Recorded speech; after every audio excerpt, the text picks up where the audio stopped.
እያንዳንዱ ጉራጌው ስለሚሞትም ለሚፈናቀልም ንብረቱም ለሚወርድበት ወርኤቨር ግን በጋራ አንድ ድምጽ የማሰማቱ ነገር እየታየ አይደለም። ይሄ ነገር መቀጠል አለበት የሚል ነው ሐሳብ ያነሳችሁ ቤቷን የከፈተችበትም አጀንዳና እኔ እንደ ግሌ ከናንተ በላይ አላቅም። አሁን ላይ ትልቁ ህልውና ብዬ የማስበው ሙቭመንትም ማስነሳት አለብን እዚህ ድረስ ከደረስን ብዬ የማስበው ምንድነው ጉራጌ የጋራ ምክር ቤት አንድ የሚያረገን ነገርን አመራሮች ላይ ከምርጫው በፊት ተጽኖ ብንፈጥር አትሊስት ጉራጌ ባንድ ግሩ አንድ ቢጊኒንግ ይጀምራል ዩናይትናችንም አንድ ላይ ያመጣል። ምክንያቱም እሱ ነገር ነው የፖለቲካ ልዩነት እየፈጠረ ገመድ እንድንጓተት የሚያረገን ብዬ አስባለሁ። በተረፈ ግን እኔ እንደ ግለሰብ እንጂ ማንንም ሰው ምተቸው እንደ ጉራጌ አይደለም። እኔ ለዛ ቦታም ብቁ ስላልሆንኩኝ የሐሳብ ልዩነት ይኖራል። የሐሳብ ልዩነቶቻችንን ማክበር። አመሰግናለሁ። አንድ ነገር እንዲስተካከል ፈልጋለሁ። ኦኬ እሺ ቀጥል ኪዳኔ።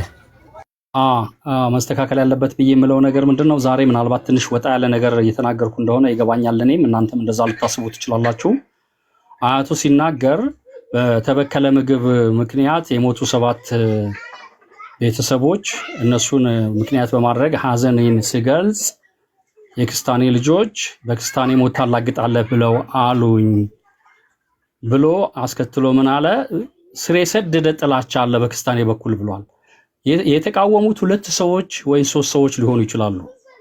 ክስታኔም ላይ ሆኑ ይችላሉ። እርግጠኛ አይደለሁም። እንዲህ ማለት በፍጹም አግባብ አይደለም። ስር የሰደደ ጥላቻ የለም። አሁንም የምንናገረው ነገር እያሰብን ማውራት መነጋገር መቻል አለብን። ማህበረሰብን እንደ ማህበረሰብ መፈረጅ የለብንም። የተቃወሙ ሰዎች ካሉ እንግዲህ ትክክለኛ ስማቸው ነው በፌክ ስማቸው ነው እነገሌ የሚባሉ እንዲህ ብለዋል። እነዚህ ሰዎች ልክ አይደሉም ነው መባል ያለባቸው። በኪዳኔ ምክንያት ማህበረሰብ እንዳለ መፈረጅ የለበትም። በተክሌ ምክንያት ማህበረሰብ እንዳለ መፈረጅ የለበትም። ይሄ አግባብ አይደለም፣ መስተካከል መቻል አለበት።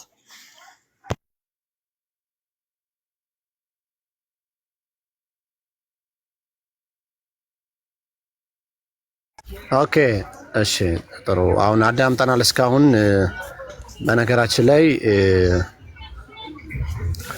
በሐሳብ እንደዚህ ቁጭ ብለን መወያየታችንም አንድ ለውጥ ነው ብዬ አምናለሁ። እኔ ቁጭ ብለን መነጋገርም አንድ ለውጥ የሚያመጣ ነገር ነው። ስለዚህ ችግሮች ሁላችንም ጋር አለ፣ ሁሉም ጋር አለ ችግር። ጋይስ ሁላችሁም ራሳችሁን ፈትሹ። 7 ቤት ጋር አለ፣ መስቃንም ጋር አለ፣ ዶቢም ጋር አለ፣ ክስታኖችም ጋር አለ፣ ሁሉም ጋር ችግር አለ። ችግሩን እንዴት አድርገን ተነጋግረን ላናዳግም ወደዛ ነገር ላንመለስ ተነጋግረን እንዴት እንፍታው የሚለው ነው መፍትሄ ያጣነው። አዎ የሆነ ወቅት ላይ ተኮራርፈናል፣ የሆነ ወቅት ላይ ተነጋግረናል። አይ ነው እናውቃለን። ያ ግን አልፏል። 2 ዓመት አስተምሮናል። ኦኬ ከስቶቻችን እንዴት እንማር፣ በምን አይነት መልኩ እንቀጥል ነው መፍትሄ የሚሆነው እንጂ እኔ ጥፋት ላይ ለሆነን አካል ላይ ጥፋቱን ልደመድም አልፈልግም። ችግር አለ ሁላችንም ጋር። ችግሩን ግን እንዴት አድርገን ለምሳሌ በወቅቱ ያኔ ክልል በሚባልበት ሰዓት የነበሩ ቁርሾች ናቸው። እስካሁን ግማሹ ቤቱን እዛ ከፈተ፣ ግማሹ እዛ ከፈተ። አንገናኝም ነበር እኮ ምን ግልጽ እኮ ነው። አንገናኝም ነበር እኮ አንዱ ቤት ከፍቶ አንዱ መሄድ አንዱ። አሁን ግን ምን መጣ? እያስተማረን እርስ በርሳችን እየተማማርን አንዱ ካንዱ ለራሱ ስለ ጉራጌ ማህበረሰብ ቅድም ያያቱ የተናገረው ነገር ትክክል ነው። ስለ ወልቂጤ ላወራ ማንንም ማስፈቀድ አልችልም፣ አልፈልግም፣ መብቱም የለውም ማንንም ሊፈቅድ። ትክክል ነው። ልክ እኔ መስቃን ሆነ ክስታኔ ሲሞት ማንም ሲሞት ፍትህ ብለን ለጉራጌ እንደምንጠይቀው መብት ነው። ይሄ በጣም አፕሪሺየት ሊደረግ የሚገባው ነው ሁሉም ሰው። አሁን እኔ የምፈልገው ምንድነው መሰላችሁ? እኔ ግን ለአመለካከቴ ነው የማራምደው።